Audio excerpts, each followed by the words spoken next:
China banning crypto is great news. Let's have a look. Hello everyone, Florian.heise here and welcome to another episode of Heise Says US. Grab your stein of coffee or cup of joe. I want to have a look at an article from Yahoo Finance. Now, on my other channel, the Heise Says Australian channel, or the main channel, I did a video looking at China banning cryptocurrency transactions and how the price crashed from 45,000 to under 39,000. Now, it has recovered a little bit, and let's just jump over here and we can see how, Bitcoin at the time of recording is at 42.3, Ethereum is at 29, Cardano is at 228, Binance is at 355. So we can see they're starting to recover. XRP is not doing too bad at 94 cents. But my concern with it is that over the long term, we're going to see, more and more pressure put on the private crypto sector. And, the banks are all developing their own cryptocurrencies. I bet you will start to see a push for central bank digital currencies, CBCDs. And that's more concerning than crypto. Everyone, the media's pushing all the concerns that crypto is used for money laundering, tax evasion, and for crime. But just think the power that we could hand over to the state, politicians, and those in the Reserve Bank with central bank digital currencies linked towards you to your phone, geolocated. Oh, look, we've got this region. Economic activity is low. Let's increase the purchasing power of every central bank digital dollar. I'm sure it's just fantasy and it'll never happen. Never happen. But this is an interesting one because here we have China banning crypto transaction is great news for Bitcoin, according to an investment firm CEO. Now, I'm skeptical about any, you got the people that will always say any news is good news in crypto world, more so than any other sector, and it's just FUD and they'll just dismiss it. But you've got to think about long term. If the second biggest economy on the planet is doing everything they can to ban this, not just to ban the mining, but also to ban the on-ramps and off-ramps to crypto and to stop transaction usage for its population, you think it's going to be a big thing? You think it's going to be the new thing? Or will it be the Chinese digital yuan or something like that? So anyway, let's have a look. So, Bitcoin may actually benefit from China's recent decision to ban all cryptocurrency transactions, according to Ross Gerber, Kowalski Wealth and Investment Management CEO. This is great news for Bitcoin. Well, it always is, isn't it? It always is, Gerber said. The last thing we want is China to be involved in a currency of the world. Why not? It's one of the hugest economies in the world. You've got businesses that are clamoring to get into that market. Politics aside, there's a whole lot of people there that'll want to buy stuff. Okay, come on. Middle-class American, middle-class Chinese, middle-class Australian, they all have money that they want to piss away on stuff, and you want to get a slice of that.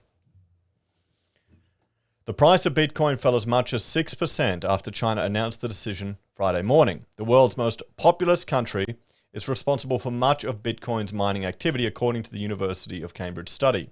The real issue is about control, and what governments don't like is that Bitcoin takes control of people's monetary futures away from governments and places it in the hands of individuals. Yeah, he's right there. And that's exactly what's happening globally right now. In recent history, China has had a contentious relationship with cryptocurrencies and other new financial technologies. In 2017, after Bitcoin's first meteoric rise into the financial mainstream, China banned ICOs as a way to prevent the serious disruption of economic and financial order. In 2021, China intensified the crackdown on cryptocurrency mining, banning the practice outright in some provinces and restricting it heavily in others. Over the summer, China completely banned the act of mining, with Sichuan, the biggest hub of mining activity in the country, or within that hub. In July, the Chinese government mandated that a company shut down after it was alleged to have engaged in the facilitation of digital currency transactions. Meanwhile, the Communist Party of China has led the world in the digitization of its economy.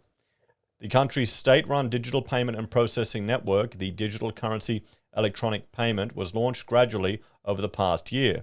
The DCEP uses blockchain technology similar to cryptocurrencies, but is centrally controlled and operated. Additionally, user data is collected and kept by the state. This is what we'll see. This is the future of cryptocurrency, everyone. That's what it's going to be. It's going to be not just in China. It'll be in Australia. It'll be in Europe. It'll be in America. It'll be in the UK. It will be everywhere. The reserve banks are already working on it. Central bank digital currencies are being researched and developed.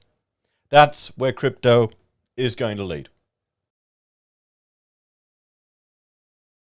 And what they'll do is they will block all the on-ramps and off-ramps into crypto. They'll give you financial incentives to work with this. And here's the thing, it's what the normies jump into. You can have all the Elon Musks doing the tweets and all, hedge fund managers or investors piling into Bitcoin. But can they beat the power of the state? That's the question. And sure, you'll never get rid of crypto. You'll never get rid of it. There will still be people using it and trading it, but it's what the majority use that's important. So apparently this is a big opportunity for the US. Previously, China held more crypto activity than any other nation in the world. The sheer size of the population, coupled with cheap and available electricity, made the East Asian country a hotspot for Bitcoin mining and transactions. It remains to be seen how much of a sustained hit Bitcoin will take once the regulations have had time to be enforced. China's exit from the cryptocurrency picture could help open pathways for other countries to take advantage of opportunities. Senator Pat Toomey tweeted that the US would have significantly more room to make developments in the establishment of an infrastructure for cryptocurrency with China's new ban taking effect. China's authoritarian crackdown on crypto, including Bitcoin, is a big opportunity for the US, Senator Toomey wrote in a tweet. It's also a reminder of our huge structural advantage over China. With much of the US's environment surrounding cryptocurrencies undefined, the potential for growing crypto businesses and technologies domestically has excited Bitcoin supporters. And it's a big unknown. It is a big potential unknown. What's stopping the US from clamping down on it as well? Talks regarding a central bank digital currency have been in the works for some time, though no official direction from the government. Now, this is the thing. That's a completely different thing. People are going to say they're going to adopt Ripple or XRP or some of these other established cryptocurrencies as their, as the new world currency or as the means of exchange or as the basis for the economy. No, it won't be. It will be a centrally banked digital currency. They'll just copy and paste the code and then build on it if they have to. Where's the moat to these things, to these cryptos, guys? Where's the moat? You can easily duplicate. It's just supply and demand. You've got first mover advantage for Bitcoin. You've got Ethereum, but the cost in using it for processing anything is so high. And sure, the technology is going to make it more affordable, but you've got some of the other ones like Solana. The whole network went down. Can you trust that with a business? And then the cost associated with operating in that environment compared to just using a existing service, going Azure or something like that. What about the cost of getting developers too? Is it cheaper to develop an app on a well-known platform and then just rent a whole series of servers as opposed to one of these crypto ones? So, for private investors, Bitcoin still represents a relatively small asset class. As it further develops, it could become a greater force in the global financial system, the CEO Gerber said. Even a 1% allocation to Bitcoin for the average investor would bring Bitcoin up probably 5x or 10x, Gerber said. China's decision effectively isolates themselves from what will be the future monetary system, he added. Really? I wouldn't say that at all. I would not say that at all. This does not isolate them from it. So what's the point? Let's have the discussion about this guy. So, is this good news for crypto? I think it's a bit of hopium here that someone who's heavily invested in the sector is putting out there. And you'll see that from a lot of people. Don't get me wrong, everyone. I appreciate some of the advantages of cryptocurrency. I'm frustrated with many parts of it, day-to-day costs, particularly if you use small transactions and just the slowness of it. But I suspect we're going to see a central bank digital currency future. And they will do everything they can to block on-roads and off-roads to traditional free crypto. I mean, the banks here in Australia, they already I remember they banned you from transferring money to exchanges, using a credit card to buy crypto. They can do that. Monero, the example I give, there's no Australian exchange now that will let you trade it. Used to be. So, yeah. Think about this in the long term, everyone. Where do you think it'll lead? Let me know your thoughts and opinions on this one in the comments down below. Thank you all for watching. Like, share, and subscribe to the channel. If you're a fan and enjoy the content I create here, there are a few ways you can support us. You can join us on YouTube or Patreon. Sign up for Self-Wealth or Stake. Use our affiliate links at Amazon, eBay, Independent Reserve, or Aussie Broadband.